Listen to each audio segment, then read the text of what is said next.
पुण्यातील नुकसानग्रस्त भागाची केंद्रीय राज्यमंत्री आणि पुण्याचे खासदार मुरलीधर मोहोळ यांनी पाहणी केली। खडकवासला धरणातून 55,000 क्युसेक्स पाणी का सोडलं, पाणी सोडताना महापालिका आणि पाटबंधारे विभागांमध्ये ताळमेळ का नव्हता याची चौकशी केली जाईल, असं केंद्रीय राज्यमंत्री मुरलीधर मोहोळ यांनी म्हटलंय। गुरुवारी झालेली पूरस्थिती पुन्हा पुण्यात उद्भवू नये म्हणून कायमस्वरूपी उपाययोजना करणार असल्याचं मुरलीधर मोहोळ यांनी म्हटलंय। तर स्थलांतरित झालेल्या नागरिकांना सर्व मदत दिली जाईल, त्यासाठी पुणे महापालिका कार्यरत असल्याचं मोहोळ यांनी म्हटलंय।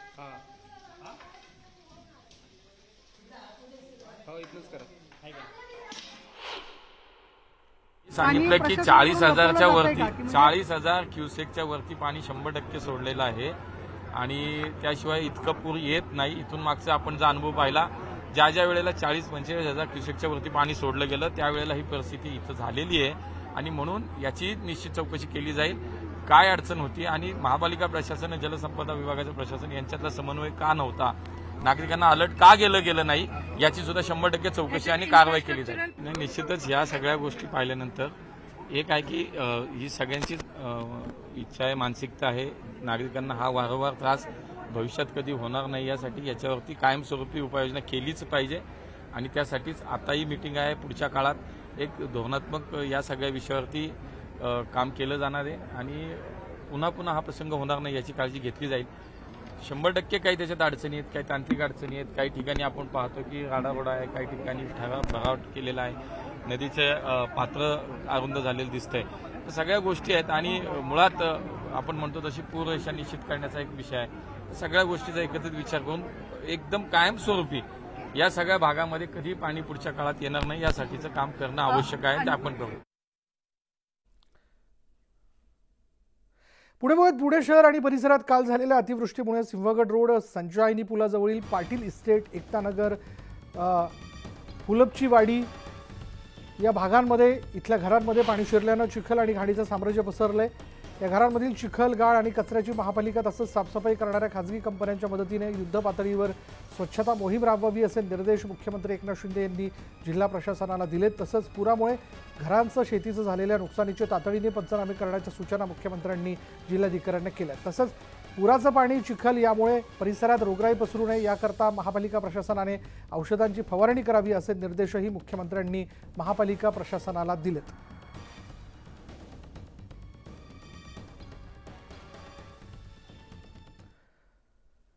पुण्यात झालेल्या मुसळधार पावसानं अनेकांचे संसार पाण्यात गेल्याचं पाहायला मिळालं आणि त्यामुळे पुणे महानगरपालिकेकडून पंचनामे सुरू करण्यात आले। सकाळपासूनच पंचनामे करायला सुरुवात झाली असून प्रत्येकाच्या घरात जाऊन महापालिकेचे अधिकारी, कर्मचाऱ्यांकडून पाहणी करून नुकसानीचा आढावा घेतला। याचबद्दल माहिती जाणून घेतली आमचे प्रतिनिधी सुमित सोनवणे यांनी।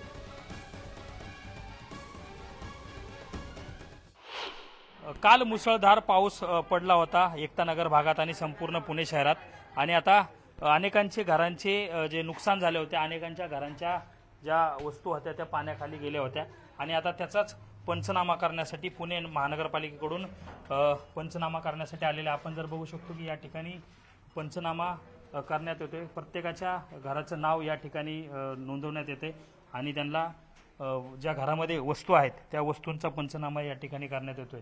वेगवेगळ्या पद्धतीने काल जर आपण बघितलं तर पुण्यात मोठ्या प्रमाणावर पाऊस पडला होता आणि त्याच्यामुळे संपूर्ण जे काही एकतानगरचा भाग आहे तो भाग पाण्याखाली गेला होता आणि त्यामुळे संपूर्ण घराचं नुकसान झालं होतं, घराच्या वस्तूंचं नुकसान झालं होतं, अनेकांचे संसार हे पाण्याखाली गेले होते आणि त्यामुळेच आता महानगरपालिकेकडून अशा पद्धतीने पंचनामे सुरू करण्यात आलेले आहेत। साहेब, याच्यामध्ये कोणत्या वस्तूंच्या संदर्भात मांडण्यात आलेले आहे? इथं अन्नधान्य नुकसान, कपडे लत्ते, इलेक्ट्रिक नुकसान, कागदपत्र नुकसान व इतर नुकसान अशा बाबीचे फॉर्मेटप्रमाणे पंचनामे करतो। साधारण कशा पद्धतीने हे पंचनामे असणार आहे, किती दिवसामध्ये यांना मदत उपलब्ध होईल? कारण आज आपण जर बघितलं तर हा संपूर्ण संसार पाण्यात आहे। नाही, हे बरोबर आहे। हे आता हे आम्ही कर्मचारी आहेत, आम्ही वरिष्ठांना हे सादर करू, लवकरात लवकर मदत मिळेल असं आम्हाला सांगितलं गेलंय। साधारण कितीपर्यंत मदत असू शकते, काय असू शकते, काय याच्यामध्ये उल्लेख आहे का या फॉर्ममध्ये? ह्या फॉर्ममध्ये काय उल्लेख नाही। अंदाजे आपण ह्याच्यात नुकसान घेतो यांना विचारून, घरमालकाला विचारून, समजा यांचं लाख रुपये झालं, 2 लाख रुपये झालं असेल तर अंदाजे आपण यांचं नुकसान घेतोय। आता वरिष्ठ पातळीवर वरिष्ठ निर्णय घेतील। साधारण कधीपासून हा सगळा पंचनामा सुरू करण्यात आलेला आहे? आजपासून। सकाळपासून तुम्ही कामाला लागले? सकाळपासून 9 पासून. म्हणजे आपण जर बघितलं तर सकाळपासूनच आता पुणे महानगरपालिकेची टीम जी आहे ते पंचनाम्यासाठी सुरुवात केलेली आहे आणि प्रत्येकाच्या घरात जाऊन ते जे काही नुकसान झालेलं आहे, अन्नधान्य असेल, वेगवेगळ्या कॅटेगरीमध्ये ते ठरवण्यात आलेले आहे कशा पद्धतीने नुकसान झालेलं आहे आणि त्याची भरपाई ही या सगळ्या अहवाल गेल्यानंतर मिळणार आहे अशी माहिती देण्यात येते.